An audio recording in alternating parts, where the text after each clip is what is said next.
my brother Lauren. He's the mouthy one at the back that eats all the cookies. and about a ceiling.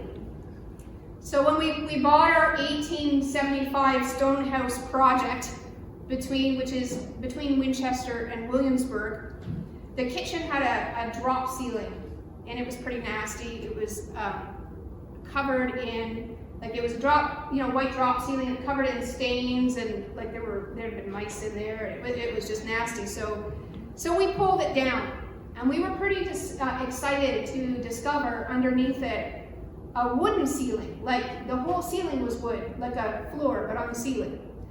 And it was coated in layers of old paint, old paint. But I thought, the wood ceiling is beautiful. It could be beautiful. Let's rent a sandblaster. We'll sandblast the paint off the wood. So that was my solution. And Lauren got the blaster and the monstrous compressor. We had it out in the yard. And we had it all set up, and we were ready to blast that paint off the ceiling, and it wouldn't start. And you cannot appreciate how much effort it took to get that there.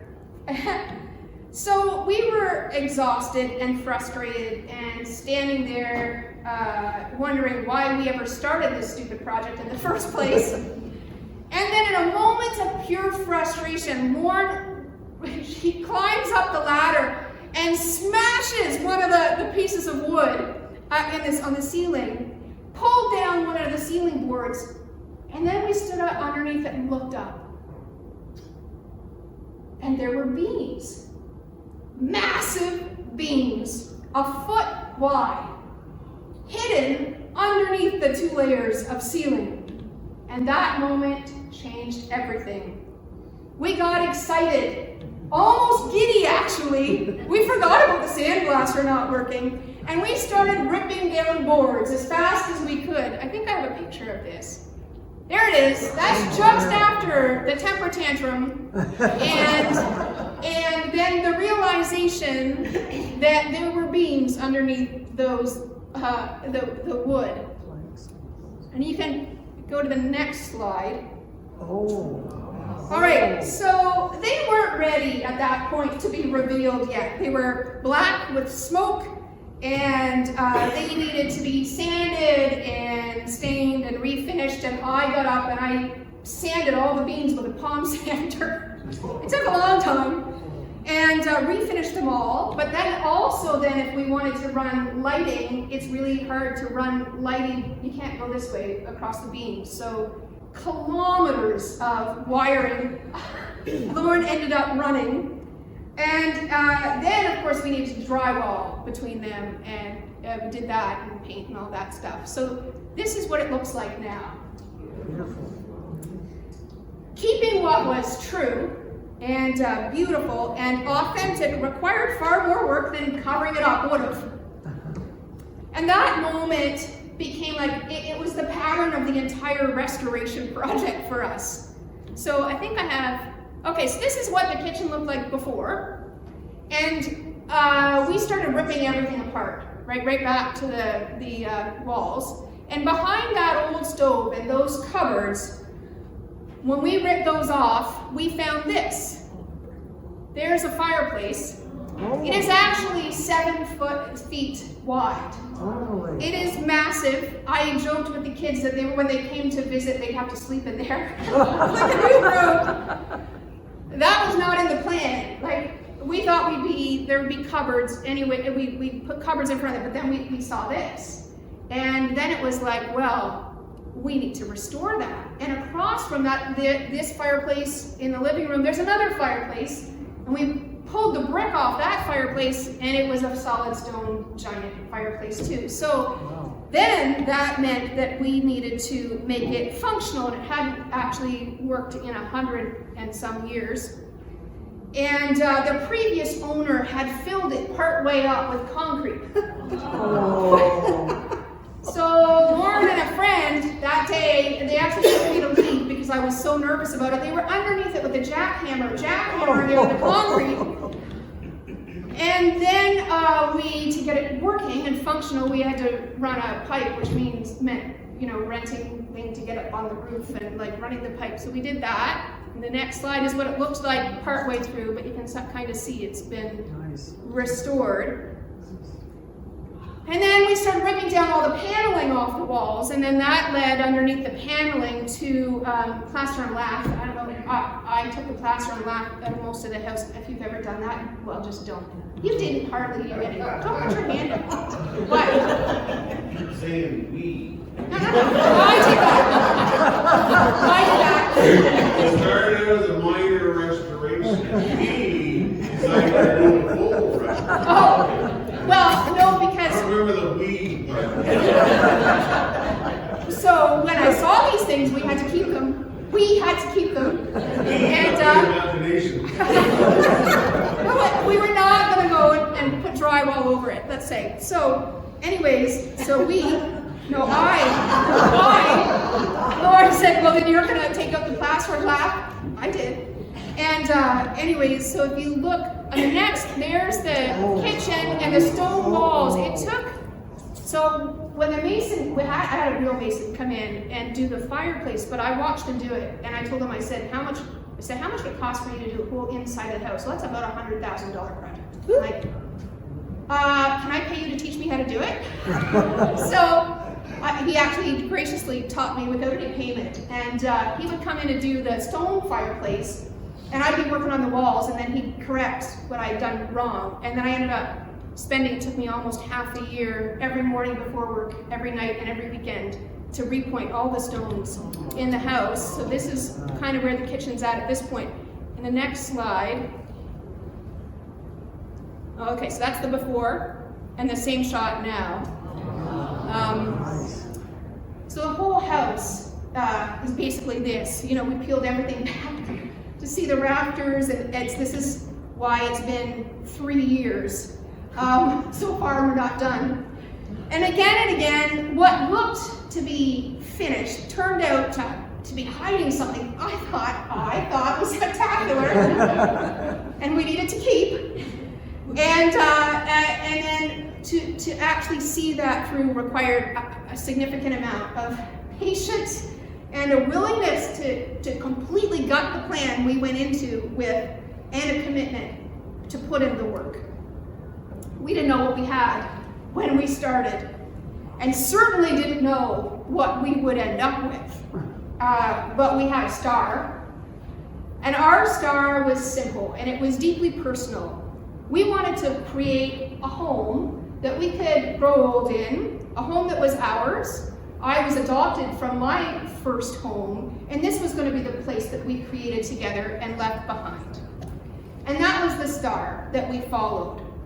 But we had no idea the route that we would take to get there, or how much work it would require. And we aren't there yet. We aren't, are you, what? You've got to enter.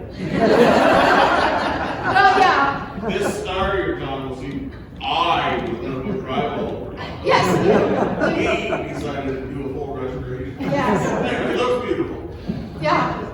Well, and then behind the beautiful drywall, they'd also kept all the original trim, but it was heavily painted. So I took every piece and refinished all of the trim and put it back. Anyways, I can say I. Okay. Anyways, we are on our way. What was I saying? Oh, before you really interrupted me, we had no idea the route we would take to get there, or how much work it would require. And we aren't there yet. We are not done. We are on the way. I think as long as any of us are breathing, we are creating a home in our world, a life. We're creating a life. And often the pattern for us is the same as it is for us in our house that we are renovating. Something gets torn apart, and in the midst of the chaos, we see what could be extraordinary even, not just good, but extraordinary. Like the beams, we know what is real and solid and true. And then comes the painful realization that to make it even happen is going to require an enormous amount of work, sacrifice, creativity, and commitment. Has that ever happened to you? Maybe not a house like that, but the moment when you say, wow, that could be incredible, and then immediately think, oh, I don't have the energy, right? That's going to take a commitment, and maybe I don't have it in me. So I'm just going to put the paneling back over those beams, or heck, throw it all out, and move to an unremarkable rental because it's just easier. So it's the liturgical season of Epiphany, which, begins today, and it's all about seeing the light. It's about revelation. It's about those moments when something becomes clear, when what's important becomes more obvious. And maybe you think, oh, what have I done? What am I doing? What should I do now? One of the things that I really love about church, I really love it actually, is the liturgical cycle of the church. I love that we have seasons, liturgical seasons in the church like Epiphany, because I think they have a lot practically to teach us about being human. So during Advent, we prepare for Jesus' birth. That's the weeks leading up to Christmas. And we focus on the discipline of waiting and hoping and preparing. And then at Christmas, the season is about hope being fulfilled and celebration. Now on Epiphany, we start to think about what Jesus' birth leads us to realize about ourselves and what we are going to do with our life. And then we move on to Lent and we think about discipline. Discipline to get a job done and sacrifice to do it. Good Friday is all about the pain of loss. And Easter is about rebirth. And if you take all of the liturgical seasons, the movement of that, you put them together and you see encapsulated what it means to be fully human. Waiting and hoping and celebrating and realizing and being disciplined and being willing to sacrifice, losing and gaining. So we're at Epiphany and Christmas has happened and Jesus is born, love is born in our lives, and now is the liturgical season when we consider how that love changes us. Epiphany is really honest. It reminds us to make what we want materialize often requires work that we would rather not do. But nothing extraordinary comes without cost. God promises a beautiful life, not an easy one. God may give us a star to follow, but the journey may be far more interesting, challenging, and beautiful than we expect. And that's exactly the story of the Magi today. They notice the star, right? They see what others can't. And it's something subtle, maybe something that's easily ignored, or most people would, but they take it seriously enough to follow it to the end. They don't know where it's going to lead. They only know that something true is drawing them forward. But that star does not lead them straight, in a straight line, to their destination. It leads them first to Jerusalem, to King Herod, to power, to fear, to the wrong assumptions. That feels familiar, doesn't it?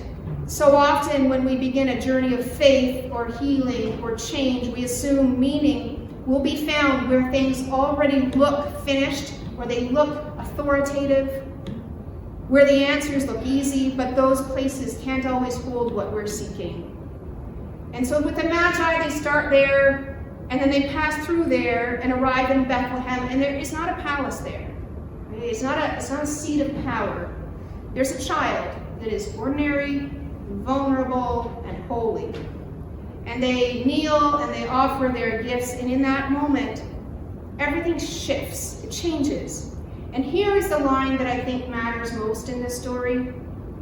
They went home by another way. So after seeing Jesus, the face of true potential, true love, the Magi can't return to their life as it was, and they know it. So after encountering Jesus, the love of their life, of all of our lives, the old route back through Herod, back through that fear and superficiality, even though it feels familiar, won't work. And that is the truth that Epiphany holds for us. We often hope to return to what we know. That we can uncover beauty without disruption, that we can see the beams, and then we can put the ceiling back up like they were never there and forget about it. But once you know love, you can't unknow it. Right? Once the beams are revealed, they are so good, you just can't cover them up, even if Warren really wants you to. Once you encounter God's love, you don't get to go back and be unchanged. You can't unring that bell. So Epiphany asks us not just what we see, but what we're willing to do because of what we've seen. What might God be uncovering in your life right now? What has been revealed to you that now asks for work, or patience, or positivity, or energy, or time, or creativity, or courage? What would it mean to trust that the way forward will be shown one faithful step at a time? The Magi in that whole story reminds us that faith is not about certainty.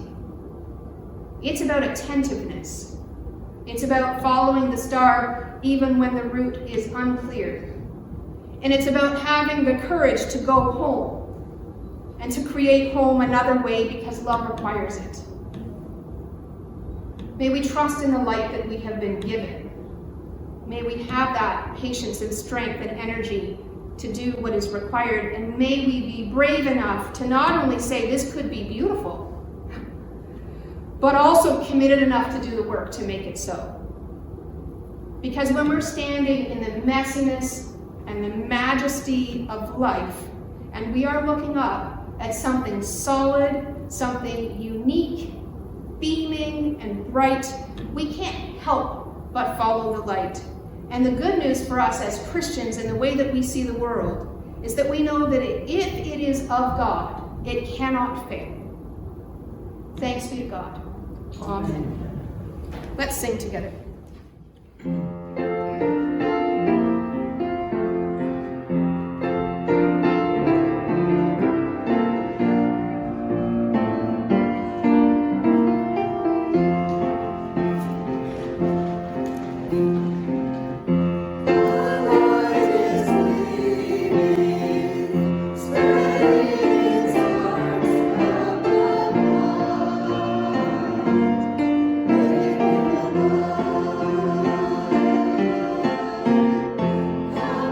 There is